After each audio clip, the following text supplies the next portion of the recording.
Everyone, welcome to our YouTube channel. आज हम लोग देखेंगे क्वालिटी कंट्रोल एस TQM। ठीक है, TQM का फुल फॉर्म होता है टोटल क्वालिटी मैनेजमेंट। तो इसमें फर्स्ट ऑफ ऑल देखते हैं क्वालिटी क्या होता है। It is a set of standard done to meet customer requirement. Means ये एक सेट ऑफ स्टैंडर्ड है जो क्या करता है, कस्टमर का जो रिक्वायरमेंट है उसको पूरा करता है। ठीक है, मीन्स कस्टमर को जो चाहिए वैसा चीज हम लोग कस्टमर को दे रहे हैं। ठीक है, और अच्छी क्वालिटी दे, उसको हम लोग क्वालिटी बोलते हैं। अब आता है हम लोग का क्वालिटी कंट्रोल। क्वालिटी कंट्रोल कैसे कर सकते हैं? Process done during manufacturing so that overall customer satisfaction in mean जब भी हम लोग कोई भी चीज बना रहे हैं और कस्टमर के अनुसार बना रहे हैं, कस्टमर को जैसा चाहिए वैसा बना रहे हैं, उस टाइम हम लोग क्वालिटी को कंट्रोल कर सकते हैं। मीन्स जैसे कि हमारा आटा का फैक्ट्री है, कस्टमर बोला कि पतला आटा देना, तो हम लोग क्या करेंगे, मशीन घुमा के आटा को पतला पीसेंगे। ठीक है, अगर वो बोला हमको मोटा आटा चाहिए तो हम गेहूं को क्या करेंगे, मोटा पीसेंगे। ठीक है, ये तो वहां से हम लोग क्वालिटी कंट्रोल कर सकते हैं। अब इसका एडवांटेज देखेंगे। It makes customer satisfied. ये क्या करता है, कस्टमर को सेटिस्फाइड करता है। It will meet government standard. ठीक है, ये गवर्नमेंट का स्टैंडर्ड को भी फुलफिल करता है। It helps to make new customer. इससे क्या होता है, हम लोग नया कस्टमर बनाते हैं। अगर हम लोग आटा सड़ा हुआ देंगे तो कोई आएगा लेने? नहीं आएगा। सब्जी खराब देंगे तो कोई आएगा? नहीं आएगा। इसीलिए जैसा कस्टमर को अच्छा क्वालिटी देंगे तभी कस्टमर आएगा। इसीलिए हम लोग को न्यू कस्टमर यहाँ से मिलता है। It justify your price. ये हम लोग का प्राइस को भी जस्टिफाई करता है। मीन्स अच्छा सामान देंगे तो सीधा सा बात है, अगर हम लोग ज्यादा भी लेंगे तो भी कस्टमर देगा। It will makes your survive in market. ठीक है, ये हम लोग को सर्वाइव करने में भी मार्क होता है। ठीक है, अब आता है method of quality control. Quality control का दो मेथड होता है। देखिए, इंस्पेक्शन। ठीक है, इंस्पेक्शन में जब हम लोग देखेंगे 100% इंस्पेक्शन और एक होता है सैम्पलिंग इंस्पेक्शन। पहले यहाँ था इन्फेक्शन मीन्स चेकिंग ईदर सम और all item for any fault. Means inspection मतलब क्या होता है, हम लोग को चेक करते हैं। ठीक है, चेक करते हैं या तो थोड़ा सामान या फिर ज्यादा सामान, किसी में कोई तरह का फॉल्ट तो नहीं है। अब आता है sampling. It means sorting the similar item into one category so that it become easy for people. Means जो एक तरह का सामान है उसको क्या कर देंगे, हम लोग अलग अलग सेपरेट कर देंगे, सिमिलर आइटम को अलग अलग छाट देना, इसको हम लोग सैम्पलिंग बोलते हैं। क्योंकि इससे क्या होगा, पीपल को आसानी होगा।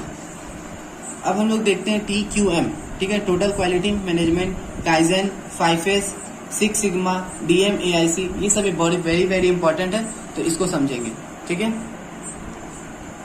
अब आता है TQM।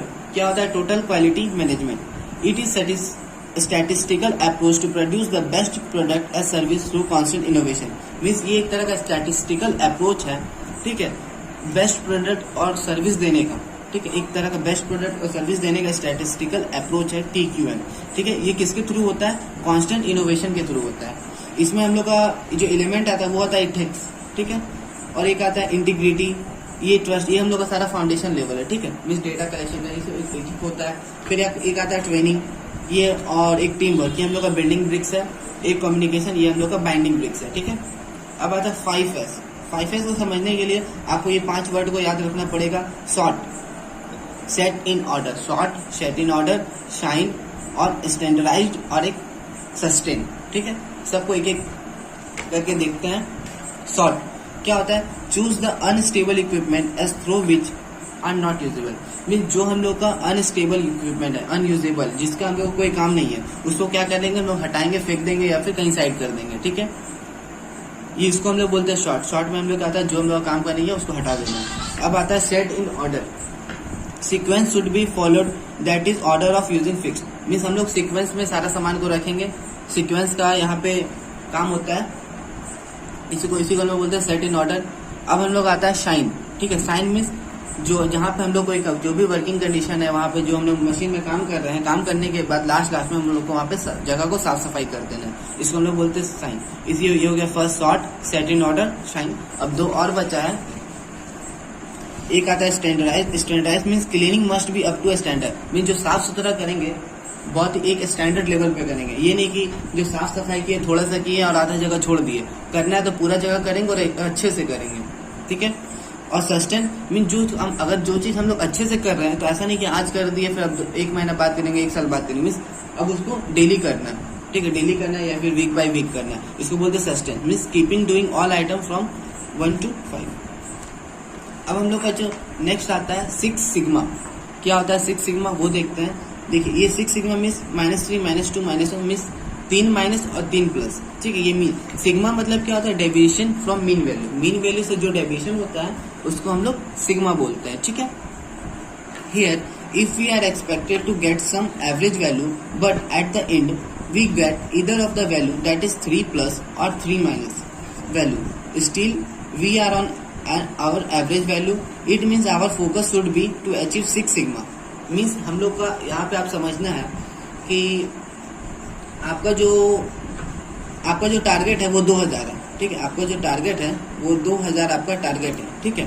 पर आपको टारगेट के हिसाब से 2000 नहीं मिलता है, आपको 1900 मिलता है, ठीक है, 1800 मिलता है या 1700 मिलता है, ठीक है। तो भी आप क्या है, एवरेज कैटेगरी में आ रहे हैं। अगर आपको 2000 से ज्यादा भी मिलता है, 2100 मिलता है, 2200 मिलता है या फिर 2300 मिलता है, तो भी आप एवरेज में। अगर 2300 से ज्यादा होता है तब आप हायर में जाते हैं, तो 1700 से कम होता है तो भी लोअर में जाता है, ठीक है। अगर उससे 1700 से प्लस यहाँ तक आता है तो आप मीन एवरेज में ही आ रहे हैं। इसका यही कहना है कि हम लोग एक्सपेक्ट करते हैं कि एवरेज वैल्यू, हमको एवरेज वैल्यू चाहिए, पर लास्ट में हम लोग क्या होता है, 3 माइनस मिलता है या 3 प्लस मिलता है, फिर भी हम लोग एवरेज वैल्यू में ही कंसिडर करेंगे। इसका मतलब ये होता है कि हमारा जो फोकस है वो 6 सिग्मा पे अचीव कर रहे हैं। तो आई होप आपको ये क्लियर हो गया। अब हम लोग देखेंगे काइजन। काइजन क्या होता है? Kaizen is a Japanese word. Kaizen क्या है? एक तरह का जापानीज वर्ड है जिसका मतलब होता है वेस्टेज को कम करना, ठीक है।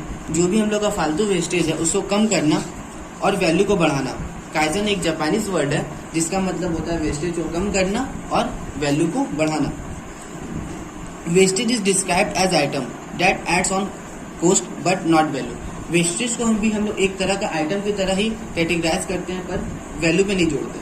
मीन्स कोई वर्कर हम लोग यहाँ से सामान लेने आया, वो एक सामान लिया, ठीक है, फिर ये 2 सामान लिया, फिर एक 3 सामान लिया, फिर ये चौथा लिया, पर ये 5वां हम लोग का वेस्टेज है, पर वेस्टेज को भी उसको दे देंगे, ठीक है। वेस्टेज को भी हम लोग वैल्यू की तरह काउंट करेंगे, ठीक है, कॉस्ट में ऐड कर देंगे। उसका कॉस्ट में जो होगा, प्रोडक्ट में जो लिस्ट बनाया, लिस्ट में उसका वेस्टेज भी जोड़ के देंगे, पर उसको वैल्यू में कंसिडर नहीं करेंगे। ये होता है हम लोग का काइजन। और जो ऑब्जेक्टिव है काइजन का वो क्या है? रिड्यूस वेस्टेज ऑफ टाइम, ठीक है। जो टाइम का जो बर्बादी होता है उसको हम लोग कम करेंगे, ठीक है। रॉ मटेरियल का जो बर्बादी होता है उसको कम करेंगे। ऐड ऑन प्रोडक्टिविटी, इसका हम लोग प्रोडक्टिविटी में ही ऐड कर देंगे। जो मैक्सिमम प्रॉफिट, इसमें जो है मैक्सिमाइज प्रॉफिट होता है इसका। ये जो लास्ट टॉपिक हम लोग का DMAIC साइकिल। DMAIC मीन्स होता है D for define, M for measure, A for analyse, I for improve, C for control, ठीक है। अब यहाँ पे ये 5 हो गया। अब 5 को हम लोग देखते हैं। डिफाइन मीन्स, डिफाइन मतलब होता है it means define the goals you want to achieve. Define मतलब जो भी गोल्स आपको पाना है उसको पहले, जो गोल्स आपको चाहिए उसको अचीव करना है, ठीक है। इट मीन मुझे लक्ष्य है कि एग्जाम में मुझे पास होना है, ठीक है। मेरा गोल्स क्या है? एग्जाम को पास होना है और फिर एट लास्ट हम लोग पास हो जाएंगे, ठीक है। ये होता है, हम लोग को पहले से डिफाइन करना पड़ेगा। First all related work should be known to you. पहला तो हम लोग रिलेट करेंगे, वही काम करेंगे जो हमसे रिलेटेड है, जो हम उसको जानते हैं। अब आता है measure. Measure what is required to achieve the goals. Means हम लोग को मेजर करना पड़ेगा कि जो हम लोग को एग्जाम में पास होना है उसके लिए हम लोग क्या क्या चाहिए। जैसे कि हम लोग को बुक चाहिए, क्वेश्चन बैंक चाहिए, चुटका चाहिए, मिनी जेरोक्स चाहिए, ये सब हो गया। हम लोग को पहले से मेजर करना पड़ेगा। यहाँ पे क्या होता है? मेन पावर, रिसोर्सेज और मनी, ठीक है। जैसे यहाँ पे अगर इंडस्ट्री में क्या होता है? मेन पावर, रिसोर्सेज चाहिए, मनी चाहिए, पर हम लोग के लिए क्या चाहिए? चुटका चाहिए, पेन चाहिए, यही सब चाहिए। फोन हो गया तो फोन चाहिए। अब आता है analyse. Here what you lack and what you need to do should be throw off. Means अब हम लोग एनालाइज करेंगे। जब मीन्स अब एग्जाम में तो पहुंच गए हैं, अब 2 घंटा बाद एग्जाम है। अब हम देख लिए कि क्वेश्चन बैंक तो ले लिए हैं, पेन ले लिए हैं, मिनी जेरोक्स करवाना भूल गए तो तुरंत जाके मिनी जेरोक्स करवाएंगे। फिर देखिए एडमिट कार्ड भी नहीं है, फिर एडमिट कार्ड लेंगे। मीन्स एनालाइज कर लेंगे पहले कि हाँ कुछ सामान छूटा तो नहीं है। ये होता है हम लोग का एनालाइज। अब आता है improve. Once you know that what should be done with yourself, start improving day by day. Means पहले हमको जैसे पता चल गया क्या हो गया है, ठीक है, क्या हो गया है और उसको कैसे इम्प्रूव करना है डे बाय डे, ठीक है। मीन्स जैसे कि हमने इलेक्ट्रिकल कर लिया, अब हमको आगे कंप्यूटर लेना है, तो अब हमको पता चला कंप्यूटर लेना, तो अब उसके लिए C सीखना पड़ेगा, पाइथन सीखना पड़ेगा, तो हम लोग सीखना चालू कर देंगे डे बाय डे, ठीक है। इम्प्रूव करना है अपने आप को। या फिर आप इलेक्ट्रिकल से कर रहे हो आगे, तो आपको क्या करना है? इम्प्रूव करना है और उसको अच्छे से पढ़ना है। ये मीन्स अपने आप को इम्प्रूव करना है। फिर आता है control. If any new things need to be done, innovate as incorporate with you. Means जो भी अगर नया चीज हम लोग के साथ हो रहा है, अब उसको क्या करना है? उसको उसके साथ इनकॉर्पोरेट करना है जो भी हमारे साथ है और आगे बढ़ना है। तो इसी के साथ ये चैप्टर कंप्लीट हो गया। Thank you for watching our video. अगर वीडियो पसंद आया तो लाइक शेयर और सब्सक्राइब।